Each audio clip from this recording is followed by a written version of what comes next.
Son Ana Aguilar y les voy a hablar del capítulo 9, evaluando la creatividad de un modelo componencial, del autor Klaas Urban. Primero nos da una introducción y él ve la creatividad como un poder evolutivo propio del ser humano. Ese autor y profesor de psicología con un apellido muy extraño que no puedo pronunciar. Si alguien lo puede pronunciar y quiere colaborar. Muy bien. En 1990 dice que la creatividad es un caso especial de evolución cultural que contribuye al desarrollo del planeta y a la forma más alta de evolución. El problema es que no siempre conduce a resultados positivos. Nuestras creaciones pueden afectar al entorno, por ejemplo, la bomba atómica o la música de Bad Bunny. La vida va en constante movimiento y eso va creando dificultades, por ejemplo los finales y todo eso. Entonces aparece el potencial adaptativo de la persona que a veces llega a sus límites. Aquí tenemos dos opciones. La primera, ser un receptor pasivo e indefenso y dejarse llevar por la marea. O desarrollar un potencial creativo que nos permita ser constructores activos de nuestras vidas, ahora y en el futuro. Ese autor, Rogers, nos habla de la adaptación creativa. Él la define como la forma posible de mantenerse al día con los cambios caleidoscópicos del mundo, que por cierta parte también es como un punto de evolución. Y Landau dice que una actitud creativa hacia la vida ayuda a dominar condiciones cambiantes en lugar de dejar que estas condiciones nos dominen. La creatividad, en fin, nos prepara para la vida. Y hay un apartado de definiciones de creatividad que es especial de este autor. Para este autor, la creatividad siempre tiene que dar como resultado un producto nuevo e innovador. Es un potencial del ser humano que es dependiente, demostrado y manifestado por una persona, su pensamiento, actuación y acción. Una persona que es creativa no suele ser creativa solamente en un ámbito, sino lo suele como relacionar con muchos aspectos de su vida. Pase usted. Y Urban define la creatividad por un proceso que va paso por paso. Está en 6 pasos. El primero, aparece un problema en tu vida y la creatividad te ayuda como una solución. En base a lo que ya existe, por ejemplo, conocimientos que tú ya tienes, tú siempre vas a ser influenciado por lo que ya conoces, por lo que ya has vivido, y tomas eso como cierta base para crear una solución. También habla de que para crear la solución llega un análisis. Ay, no me están contando el tiempo, ¿verdad? Lleva 2 minutos. Gracias. El video. Ok, y también las personas pues tienen un procesamiento altamente flexible, las personas creativas, al momento de hacer un análisis y la formación de un nuevo producto para la resolución de su problema. También se trata de que la información tenga una forma, porque si tienes todo el masacote de información en la cabeza y no le puedes llegar a una orden, en cierta parte también influye la creatividad. Por eso habla de sintetizar, estructurar y componer datos, elementos y estructuras para crear el resultado. Y aparece la nueva solución, que es el resultado de la creación. Y al final el producto se comunica a otros y es captado por los demás. Esa fue como la introducción. En sí el objetivo de este capítulo es hablar del modelo componencial que está lleno de componentes. Y pues eso es lo que se enfoca este autor, que fue el modelo que él creó. Él habla de que los autores difieren en 2 tipos de creatividad, que se enfocan en la cognición o en la personalidad. En los componentes cognitivos está el pensamiento y hacer divergente, los vamos a ver más adelante que incluye cada uno. Conocimiento general y base de pensamiento, y base del conocimiento específicos y habilidades específicas. Mientras que los que la ven por la personalidad se enfocan en motivos y motivación, compromiso de la tarea y apertura y tolerancia a la ambigüedad. Este modelo junta ambos, 3 y 3. Dijo, no, pues a mí me gustan los de acá y los de allá, pues los meto todos.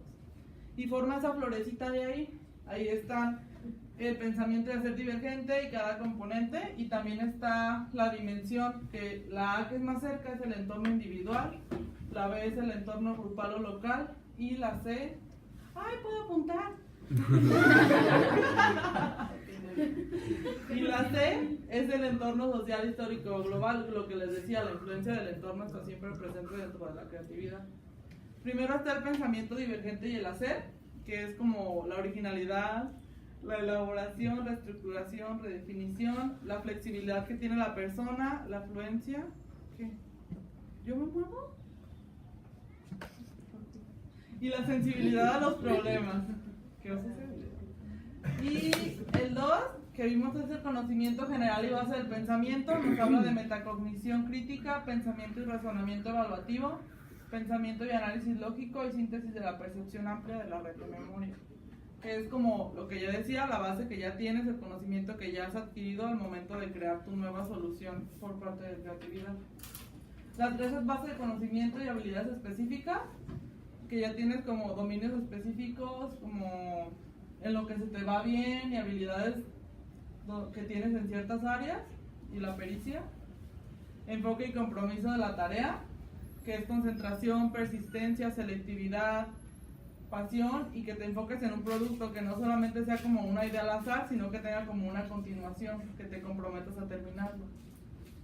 Motivos y motivación, que es como el reconocimiento que tienes por fuera, curiosidad, actualizarte, necesidad de tener un control, de resolver la situación, comunicar tu conocimiento, lo que tú puedes hacer, y apertura y tolerancia a la ambigüedad, que es apertura a nuevas experiencias, que te puedas desenfocar. Hablaba de Einstein, que era un ejemplo de que él no siempre estaba como focalizado en lo que tenía que hacer, sino que ciertas veces se tomaba como un tiempo para hacer otras cosas o simplemente para como dejarlo de lado y descansar, pero no dejarlo para siempre, sino que no estuviera todo el tiempo pensando en eso.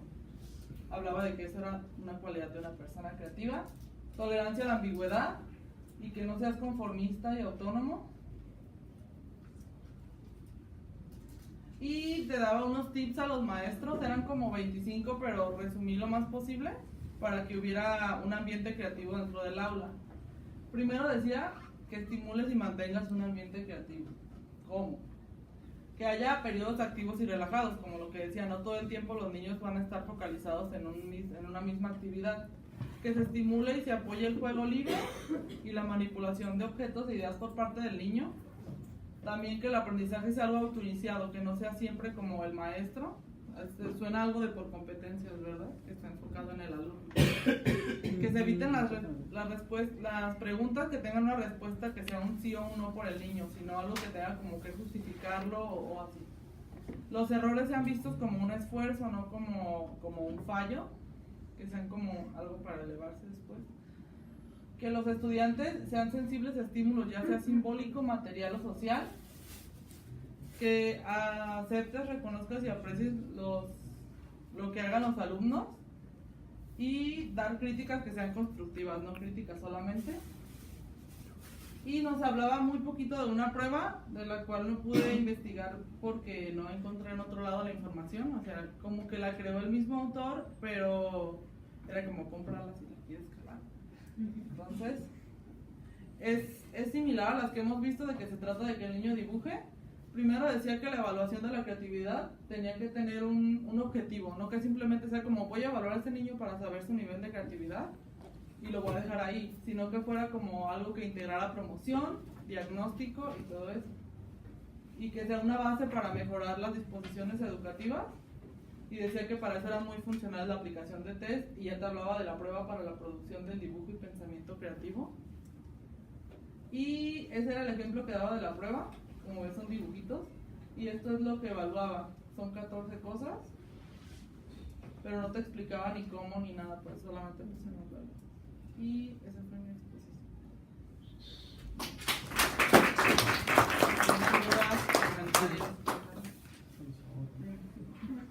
¿Sobre qué trata el anime que te gusta mucho? El que puse todos los... pues haz de cuenta que va como por partes, se llama yoyos.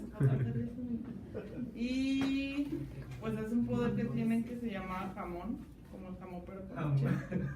Y pues son hombres musculosos que pelean, y es por una máscara de piedra que les da poderes y según no se convierten en vampiros, pero está un poco raro porque termina una temporada y empieza otra con el hijo, entonces siempre los nombres van como yoyo, o sea, se va formando yoyo. No es un spoiler, no es un spoiler. Pero está muy entretenido y está cortito por si lo quieren ver, yo tengo el link. No tengo Crunchyroll. Gracias. El tema, ¿no? Bueno, ¿puedo opinar? ¿Me dan chance de opinar? Sí. Creo que es un tema muy interesante y bueno, aquí el maestro Julián es ahora sí que el conocedor, el experto en todos los temas de creatividad, ¿va? Pero creo que habría que rescatar algunos puntos de los que mencionas ahí. Tú comienzas hablando acerca de la definición, del concepto, de cómo poder entender, y aquí quizá nos encontramos un problema. Si quizá también quisiéramos definir, por ejemplo, el concepto de alta capacidad o de superdotación, porque tal parece que a la fecha los teóricos no se han puesto de acuerdo sobre qué definir. Lo mismo pasa en creatividad. Podemos tener infinidad de conceptos y cada concepto, cada modelo teórico hará referencia a diferentes elementos para poder describir de qué se trata la creatividad. Por ejemplo, Torrance define a la creatividad como la habilidad para identificar problemas frente a una situación determinada. ¿Va? Muchos teóricos coinciden con él, pero hay quienes dicen no, la creatividad no tiene que ver con la resolución de problemas, sino que puede ir más allá y tiene que ver necesariamente con efectuar un producto o hacer algo. Y de ahí la palabra creatividad, de crear, de hacer, de tener algo tangible. Por lo tanto, hay autores que nos dicen, si el alumno, por ejemplo nosotros, no creamos algo, entonces es porque no somos creativos. Y hay quienes dicen, no, espérate, podemos ser creativos, sin embargo, no manifestar esa creatividad a través de un producto tangente. Y eso es algo que pasa mucho con los alumnos también con alta capacidad. Podemos tener un 6 súper elevado de 150, por ejemplo, y nunca sobresalir. Y eso no significa que no seamos sobresalientes, sino que simple y sencillamente el contexto, el entorno, mis características personales, pues no han sido favorables para que entonces yo pueda desarrollar ese potencial, por mencionarlo de alguna forma. ¿Va? Entonces creo que tendremos que tener en cuenta que va a depender mucho del autor, de la perspectiva teórica en la que lo queramos posicionar, sobre todo este concepto de creatividad. La creatividad ha sido muy ligada al concepto de inteligencia y seguramente el maestro Julián ya les ha hablado de esto. Tan ligada ha sido que autores como Renzulli llegan a considerarla un elemento esencial para poder explicar que un niño o que una persona tenga una alta capacidad. Además de la creatividad, consideran el compromiso con la tarea, que sería, la podemos entender también como la motivación, y bueno, tener un CI igual o superior a 130. Por lo tanto, no bastaría únicamente con una puntuación, sino que se contemplan otros elementos como es la parte de la creatividad. ¿Va? Muchos autores sí coinciden en ciertos elementos para definirla, como la fluidez, la flexibilidad, la originalidad, la reflexibilidad, etcétera, etcétera, etcétera, para poder contemplar o evaluar estas áreas. Si es complejo definir en primer lugar qué es la creatividad, pues mucho más complejo se vuelve entonces evaluar o poder decir este niño si es apto o si tiene aptitud creativa o no. ¿Sí? Hay instrumentos, algunos más fiables que otros, pero sin embargo, pues aún nos seguimos encontrando con limitantes y aunque recurramos a un instrumento, en ocasiones se puede caer un tanto a la subjetividad.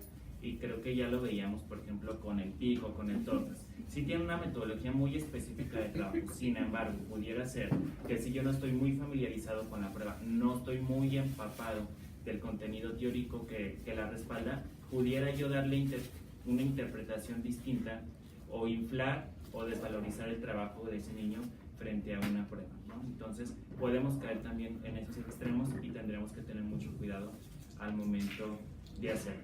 Hay muchas técnicas para trabajar esta parte del pensamiento divergente y una de las más comunes que seguramente ya vieron en su clase de creatividad y talento, llevan otra donde ven como, pero llevan una previa, ¿no?